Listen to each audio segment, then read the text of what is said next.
Hey all, welcome in daily 5 grammar practices. और आज की प्रैक्टिस में हम सीखेंगे डू एज डायरेक्टेड में कैसे हम इजीली 5 मार्क्स ला सकते हैं।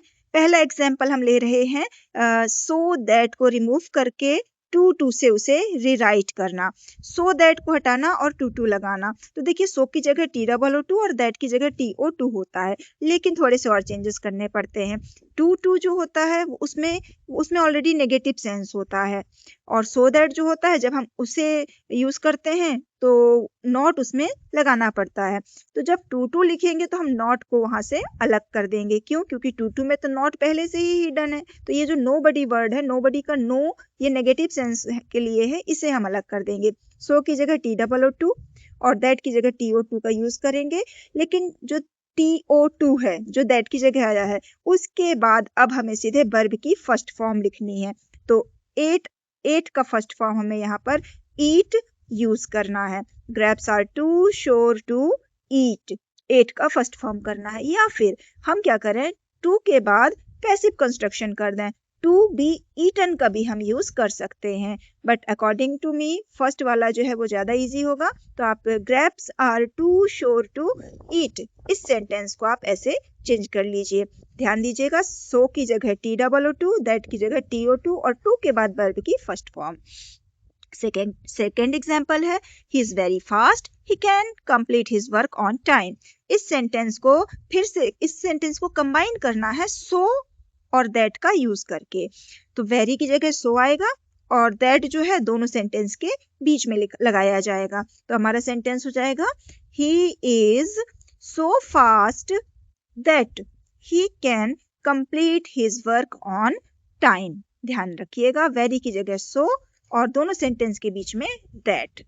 He is so fast that he can complete his work on time. वो एग्जाम्पल है unless you work properly you will fail. Unless you work properly और यू विल फेल, इसे rewrite करना है, फिर से लिखना है और अब उसमें इफ का यूज करना है। तो देखिए इफ का मतलब होता है यदि और अनलेस का मतलब होता है यदि नहीं। मतलब अनलेस में पहले से ही नेगेटिव सेंस छिपा है।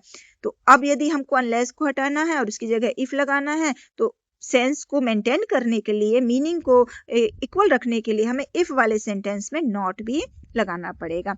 अनलेस जो है उसकी जगह हमने इफ लगाया, सब्जेक्ट यू है उसे यू ही रहने दिया, लेकिन अनलेस का जो नॉट था जो छिपा था उसमें, उस नॉट को हमने यहाँ डू नॉट के साथ यूज कर लिया। तो ये हो गया if you do not work properly. Unless को हमने इफ और डू नॉट दो पार्ट में डिवाइड कर लिया है।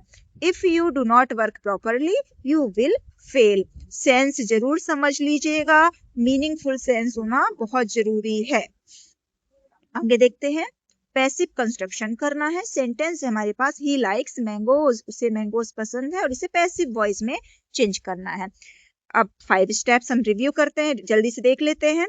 5 स्टेप में यहाँ थोड़ा सा उल्टा हो गया है, आप ध्यान दीजिएगा। सब्जेक्ट को ऑब्जेक्ट लिख गया है, बट वो ऑब्जेक्ट को सब्जेक्ट बनाना है। सबसे पहले आपको ऑब्जेक्ट को सब्जेक्ट बनाना है। ऑब्जेक्ट है मैंगोज, फिर प्रॉपर हेल्पिंग वर्ब लगानी है। लाइक्स आया है, वर्ब की फर्स्ट फॉर्म है, प्रेजेंट टेंस है, तो इज एम आर, और इनमें से मैंगोज के साथ आर आएगा। मैंगो होता तो इज आता, मैंगोज इसलिए आर। फिर वर्ब की थर्ड फॉर्म करनी है तो लाइक्ड करना है, लाइक का लाइक्ड।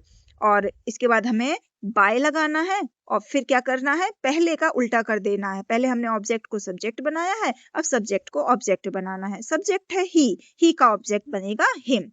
तो हमारा सेंटेंस हो जाएगा mangoes are liked by him. इस तरह से 5 स्टेप्स को फॉलो करके हम एक्टिव वॉइस को पैसिव में चेंज कर सकते हैं। He likes mangoes, mangoes are liked by him. आगे देखते हैं, I met the boy won the race. अब इसमें क्या करना, कंबाइन करना है यूजिंग हु। ध्यान दीजिएगा, लास्ट वीडियो में मैंने आपको हु का यूज बताया था 1 3 2 फॉर्मूले से, पर इसमें 1 3 2 का फॉर्मूला नहीं लगेगा। रीजन ये है क्योंकि पहले वाले सेंटेंस में सब्जेक्ट आई है और दूसरे में जो सब्जेक्ट है वो द बॉय है। जब सब्जेक्ट अलग अलग होते हैं तो हम क्या करते हैं कि जो यहाँ पर द बॉय बार बार ना लिखकर दोबारा जो सब्जेक्ट है उसकी जगह हम हु लिख देंगे और उससे इस सेंटेंस को कनेक्ट कर देंगे। तो हमारा सेंटेंस बनेगा I met the boy who won the race. मैं उस लड़के से मिला जिसने रेस जीती है।